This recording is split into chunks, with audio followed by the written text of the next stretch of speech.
Ó, outra pergunta que tem também é do Daniel, que ele fala assim: qual a melhor forma para definir a persona consumidora do jogo ao qual você vai criar? Legal, outra pergunta, porra, difícil pra cacete. É, Vocês estão Daniel é foda, hein? designer, filho, né? Vamos lá. Isso é uma questão também que ela fica no âmbito que ela não tem uma resposta. Isso aí também o Fábio pode dizer, né? Vem complementando. Segundo o que eu tenho aprendido, é que você não tem uma fórmula mágica secreta, sabe, que vai ser padronizada. Você vai ter diversas formas de fazer isso e você pode usar estratégias até de pessoas que te dão alternativas. Ó, gente, eu faço desse jeito, faz desse jeito. Ela vai dar as justificativas teóricas para por que ela fez dessa forma, né? A minha persona, ela é muito, muito resumida, tá? Porque assim, o meu público, ele está definido a partir do conceito de quem eu sou no mercado. O Renan, dentro da New Player, e o conceito da New Player. Então, qual é o meu público, tá? Meu público são pessoas negras, porque é um jogo que eu faço jogos para pessoas negras, porque é um tema afrocentrado. A gente fala de temáticas africanas e valorizamos essas pessoas porque esses jogos são para essas pessoas, tá? Ah, não é para pessoa branca? Cara, lógico que é. A questão é, qual é a persona, para quem que eu quero esse jogo? Eu tenho uma pessoa específica, Até tá? isso que você estava falando, é uma coisa que a pessoa confunde muito público-alvo, né? O pessoal acha assim que público-alvo é só para aquele grupo. Não, não quer Não, dizer que, por exemplo, sei lá, o Johnson's Baby lá no mercado, gente, alguém só para beber, para criança. Não, tem muito adulto que compra porque gosta do cheirinho de sabonete lá. Só que exatamente. o marketing vai direcionar para esse público, porque é o público que mais compra, aliás, que vai influenciar o pai para comprar, né? Que na real é isso que acontece. Mas Exatamente. jogos também vai nisso aí. Não quer dizer que alguém não vai jogar, mas tem a predominância, né? Que tu fala. Exatamente. Eu tenho quem predomina, exatamente. E aí, o que acontece? O que vai acontecer? As pessoas que entendem e acreditam na minha visão, elas vão ser impactadas e vão aderir a esse produto por conta desse foco, por conta dos conceitos envolvidos. Isso porque os meus produtos, eu vou chamar de produtos, né? Eles têm um cunho social muito forte. Quando eu faço jogos que não tem esse cunho, aí a minha visão é outra. Aí eu tenho que pensar, bom, esse é um público para... Aí é o grupo dentro do board game, né? Familiar, Family Plus, é um jogo euro, médio, pesado, né? É um party game, eu quero que as pessoas se divirtam. Quem são essas pessoas? Aí eu começo a fazer esse check, né?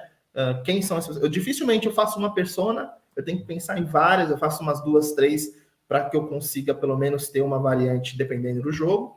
Se é um jogo mais diferenciado também, eu faço uma só. É por isso que eu falo, né? Não tem um padrão, depende muito do projeto. Acho Sim. que depende um pouco disso. E até assim, a gente está falando muito de game design aqui, né? Do produto em si, né? Mas quando você cria persona, ela te ajuda até no marketing também, na comunicação para Exato. fazer também, entendeu? Porque tu vai direcionar a comunicação até o jeito daquele público falar, o jeito de se expressar, Sim. entendeu? Tudo. Então, a contribuir com todo o conjunto, né? Um exemplo muito claro disso é o grafito, por exemplo. Quando eu vou fazer um texto falando sobre o grafito, que eu fiz uma entrevista para mim, por BR, eu não ia falar assim, tipo, por exemplo, muito obrigado aos senhores e senhoras. Não dá. Salve quebrada, que é o Renan, tá ligado? E é isso Claro. mesmo, tá, sabe assim? Aí eu vou com a minha linguagem, a linguagem que que faz parte do meu cotidiano, mas que também dialoga com o meu público. Quando eu vou falar, por exemplo, eu tenho um jogo chamado Diversity, que é um jogo que que ele fala sobre as bandeiras LGBTQIA+. É um jogo só com pessoas dessas bandeiras. Então, quando eu for escrever o texto, isso, claro, em outro texto também, mas eu tenho o dobro de cuidado com a questão dos gêneros, por exemplo, formas de aplicar um adjetivo, ou então qualquer outro termo, qualquer outra palavra, né? É redobrado, porque também é um público que eu não vou falar qualquer coisa, eu tenho que também entender como é que eu posso dialogar com ele, né? Essa revisão é super importante. Mas, Exato. só para finalizar, essa pessoa consumidora, né?